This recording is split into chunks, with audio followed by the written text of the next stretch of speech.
Peut-on rire de tout? Après avoir découvert une séquence de l'humoriste Joe Coy sur la scène des Golden Globes, le prince Harry répondra certainement non à cette question.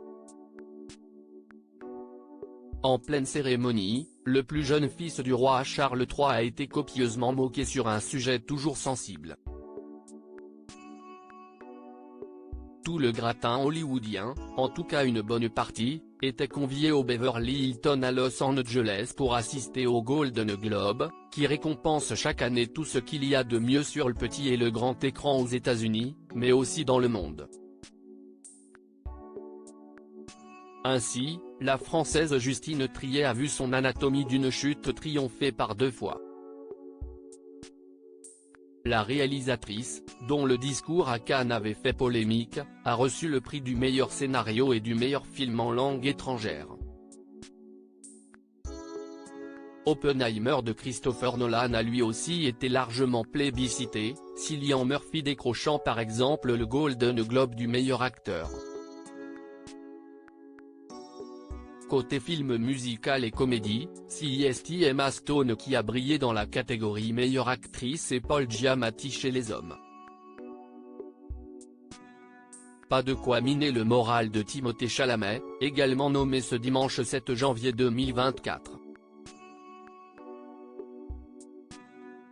L'interprète du nouveau Willy Wonka a beau être reparti bredouille, il a offert une jolie scène de comédie romantique au monde entier avec un tendre baiser échangé avec sa compagne, la célébrissime Kylie Jenner. Puis il y a ceux qui ont fait parler d'eux sans même avoir été invités. C'est le cas du prince Harry, installé depuis quelques années maintenant à Los Angeles. Sa femme Meghan Markle étant de base une actrice, il aurait pu recevoir un carton d'invitation.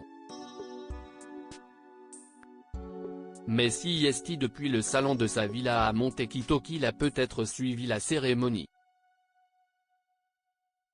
Si le frère du prince William avait un autre programme, ses oreilles ont certainement dû siffler cette nuit.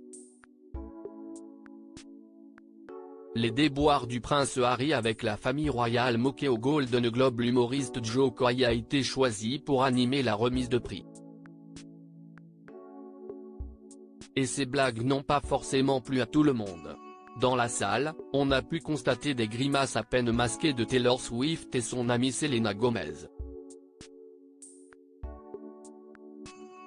Puis lors d'un hommage rendu aux interprètes de la série The Crown, c'est le prince Harry qui en a pris pour son grade. Alors qu'Elizabeth Debicki a été récompensée pour avoir incarné à la perfection Lady Diana dans les 2 dernières saisons de la fiction, Joe Coy a souhaité mettre en lumière le talent de l'actrice qui a prêté ses traits à la reine Elisabeth II. Imelda Staunton n'était-elle pas géniale dans The Crown? N'était-elle pas incroyable? A-t-il commencé avant de tacler à la gorge l'époux de Meghan Markle? Son portrait de la reine était tellement excellent que le prince Harry l'a appelé et lui a demandé de l'argent. Cette pique envoyée gratuitement fait bien sûr référence au départ en fanfare du fils de Charles III de la famille royale britannique. En 2021, soit un an après avoir brutalement annoncé sa décision sur les réseaux sociaux, le prince Harry avait donné une interview à Oprah Winfrey dans laquelle il confiait que son père lui avait coupé les vivres. Une situation qui n'a pas l'air d'émouvoir ses nouveaux voisins américains.